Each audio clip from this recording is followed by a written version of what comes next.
राहुल गांधी जी आजकल बड़ा दुष्प्रचार करते हैं, कहते हैं संविधान खतरे में है, लोकतंत्र खतरे में है। आप बताओ, संविधान और लोकतंत्र को मोदी जी के रहते हुए कोई खतरा हो सकता है क्या? जोर से दोनों हाथ में बताओ, हो सकता है क्या? मैं बताऊं क्या खतरे में है? ना तो संविधान को खतरा है, ना लोकतंत्र को खतरा है, ना गरीबों को खतरा है, ना पूरे हिंदुस्तान को खतरा है। अगर खतरा है तो नेताजी मुलायम सिंह यादव जी के बेटे श्री अखिलेश यादव जी और स्वर्गीय राजीव गांधी जी जो देश के प्रधानमंत्री थे, उनके बेटवा राहुल गांधी के राजनीतिक भविष्य को खतरा पैदा हो गया है। ये सपा हो, बसपा हो, कांग्रेस हो, ये तीनों पार्टियां आईसीयू में पड़ी हुई हैं, ऑक्सीजन की तलाश कर रही हैं। क्या जनता जानती नहीं है क्या? सपा अगर सांपनाथ है तो बसपा नागनाथ है और कांग्रेस कालिया नाग है कि नहीं? बताओ। जब तक ये देश की सरकार में थे, जब तक 60 साल देश में कांग्रेस की अगुवाई में सरकार थी, अभी मोदी जी को 10 साल हुआ है, अभी से इनको पेट में दर्द होने लगा। 60 साल तुमने देश में शासन किया और देश को 60 साल पीछे पहुंचाने का काम किया, और मेरे मोदी जी ने 10 साल की सरकार में देश को 100 साल आगे बढ़ाने का काम किया। सरकार चलाने के लिए ईमानदारी चाहिए, सरकार चलाने के लिए, सरकार के माध्यम से सेवा करने के लिए 18 घंटे की मेहनत चाहिए। आपने कभी सुना था क्या? श्री राहुल गांधी जी हो, चाहे मनमोहन सिंह जी हो, चाहे अखिलेश यादव जी हो, ये जब सरकार में पहुंच जाते हैं, कभी जनता का ख्याल इनको रहता है क्या? इनको ख्याल रहता है गुंडों का, इनको ख्याल रहता है अपराधियों का, इनको ख्याल रहता है माफियाओं का, इनको ख्याल रहता है दंगाइयों का, इनको ख्याल रहता है भ्रष्टाचारियों का। और मैं जब सपा के बारे में कहता हूं, जब दयाल करो, आप गाजीपुर वाले सब जानते भी होंगे, 2012 से 2017 तक उत्तर प्रदेश में श्री अखिलेश यादव जी मुख्यमंत्री थे, सपा की सरकार थी। उस समय एक ही नारा पूरे यूपी में सुनाई देता था, जिस गाड़ी में सपा का झंडा उस गाड़ी में बैठा गुंडा। बताओ रहता था कि नहीं रहता था? बताओ ना मुझे, रहता था कि नहीं रहता? मेरी आवाज आ रही है ना? अब आज जैसे सपा की सरकार के समय 8-8, 10-10 बंदूक राइफल निकाल करके गाड़ियों से घूमते थे, आज कोई घूमता नजर आता है क्या? जोर से बताओ, आता है क्या? क्या हुआ है? क्यों ऐसा हो गया है? गाजीपुर में हम जरूर यहाँ की सीटें हार गए थे, लोकसभा में भी, विधानसभा में।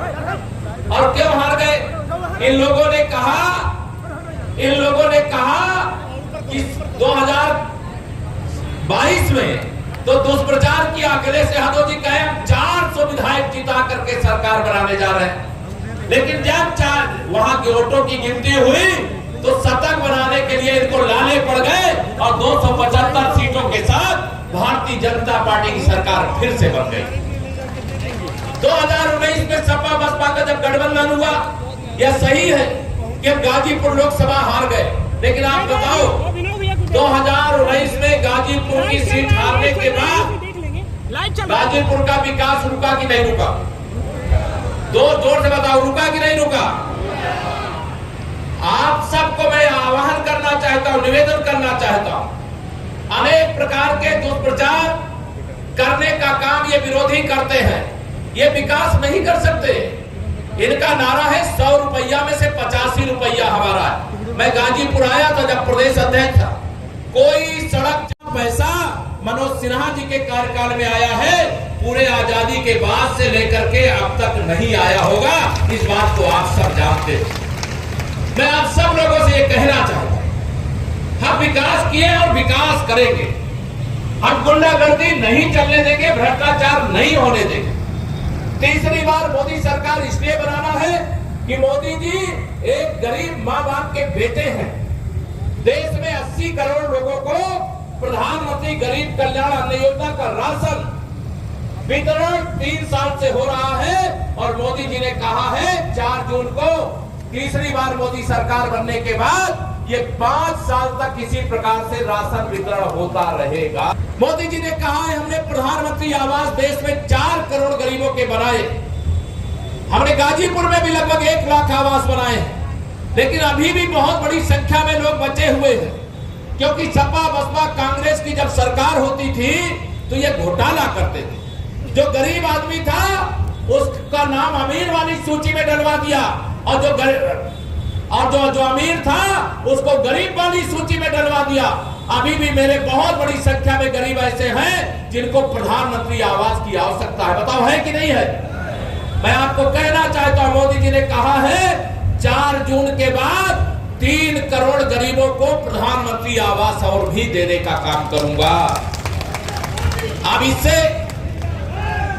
इससे परेशान है ये राहुल गांधी जी और अखिलेश यादव जी कि अगर मोदी जी किसी को कच्चे घरे में नहीं रहने देंगे, किसी को भूखे ही नहीं रहने देंगे, कोई बीमार हो जाएगा तो इलाज कराने के लिए उनको आयुष्मान कार्ड दे देंगे, और पहले अमीर आदमी के घर में तो हैंडपंप लगा है, लेकिन गरीब बनने के बाद किसी का नुकसान कर सकते हैं क्या? लेकिन वो दिल्ली से और लखनऊ से जो चाहेंगे वह गाजीपुर ला सकते हैं, ये मैं आपको वादा कर सकता हूं। इसे अगर आप सब सहमत हो तो यह विजय की माला मान करके मैं आदरणीय पारसनाथ राय जी को और प्रतीक रूप में माननीय मोदी जी के लिए पहनाना चाहता। पहना दो, दोनों हाथ बढ़ा के आशीर्वाद दीजिए सब लोग। बहुत बहुत अब आपकी जिम्मेदारी बढ़ गई। आप देखिए आपकी जिम्मेदारी बढ़ 14 की जो विजय है 2024 में भारतीय जनता पार्टी गाजीपुर लोकसभा में दोहराने जा रही है। गाजीपुर के लोग गुंडागर्दी से आदी जा गए हैं। प्रसाद मौर्य जिंदाबाद किया जा रहा है। शोषण के विरुद्ध कमल का बटन दबाने जा रहे हैं, कमल का फूल खिलाने जा रहे हैं, और पारसनाथ राय जी को गाजीपुर से सांसद बनाने जा रहे हैं। और हम पूरा भरोसा दिलाते हैं इनके सांसद बनते ही दिल्ली और लखनऊ के खजाने का मुंह गाजीपुर के लिए खोल दिया। और तमाम आरोप लगाए हैं सर, क्या चीज ट्वीट किए हैं अखिलेश यादव जी कि जहां दिखे भाजपाई वहां बिछाए चारपाई, और तमाम आरोप लगाए किसान मुद्दा सामाजिक न्याय। अखिलेश भाई उनको हार के चौका की याद दिलाई। 4 बार हार चुके, अभी उनको समझ में नहीं आया। 5वीं हार के बाद उनका दिमाग जनता अपने आप ठीक करने जा रही है। 4 जून को समाजवादी पार्टी समाजवादी पार्टी बनेगी। कि 4 दिन के बाद सरकार ही नहीं बल्कि मीडिया को भी बदलने का काम किया जाएगा। वो मीडिया को तो रोज गाली देते हैं अखिलेश यादव जी, राहुल गांधी जी, लेकिन हम मीडिया निष्पक्षता से जो अपना समाचार दिखाती है उसका सराहना करते हैं। और आप निष्पक्ष होकर के, निर्भीक होकर के अपनी जो रिपोर्टिंग है उसको करिए। कोई पत्रकारों की ओर अगर आंख उठाएगा तो उसके खिलाफ कार्रवाई। सर 400 पार के नारे को लेकर अखिलेश यादव कहते हैं कि जो बचा है वो बीजेपी का। देखिए श्री अखिलेश यादव जी के 2014, 17, 19, 22 के बयान देखिए, उनके बयान झूठ का पुलिंदा है। और अखिलेश यादव जी और राहुल गांधी जी झूठ बोलने की ऑटोमेटिक मशीन है, फर्जी बयानबाजी करते हैं। उनके बयान को जनता एक्सेप्ट ही नहीं करती। गुंडे एक्सेप्ट करते हैं, अपराधी एक्सेप्ट करते हैं, माफिया हैं, भ्रष्टाचारी हैं, और हम इनके खिलाफ हैं। हमें इनका न किसी गुंडे का वोट चाहिए, न किसी माफिया का चाहिए, न किसी दंगाई का चाहिए, न किसी भ्रष्टाचारी का चाहिए। हमें गरीब का वोट चाहिए, किसान का वोट चाहिए, नौजवान का वोट चाहिए, माताओं बहनों का आशीर्वाद चाहिए, बड़े बुजुर्गों का आशीर्वाद। गाजीपुर में अखिलेश यादव आए थे सर, और क्या गाजीपुर में अखिलेश यादव आए थे और फातिहा भी पढ़ने पहुंचे थे, तो क्या लगता है इस बार का समीकरण गाजीपुर का क्या रहेगा सर? अमित शाह का आज रोड शो भी है। समीकरण कमल का फूल खिलने जा रहा है। 2022 में उनके साथ यहाँ से ओम प्रकाश राजभर जी भी थे, और उसके बाद वह 100 का आंकड़ा प्राप्त करने में हांफने लगे थे। भारतीय जनता पार्टी 2022 में भी 275 सीटें जीत करके सरकार बनाई है, और 2024 में भी हम 400 पार करके मोदी सरकार बनाने जा रहे हैं। समाजवादी पार्टी के 2 कद्दावर नेता बीजेपी ज्वाइन करने जाएंगे। बहुत सारे अभी भगदड़ मची हुई है सपा बसपा कांग्रेस में। भगदड़ क्यों मचती है? उनको मालूम है सपा सफा होने वाली, बसपा बिल्कुल सफा होने वाली, कांग्रेस भारत होने वाला।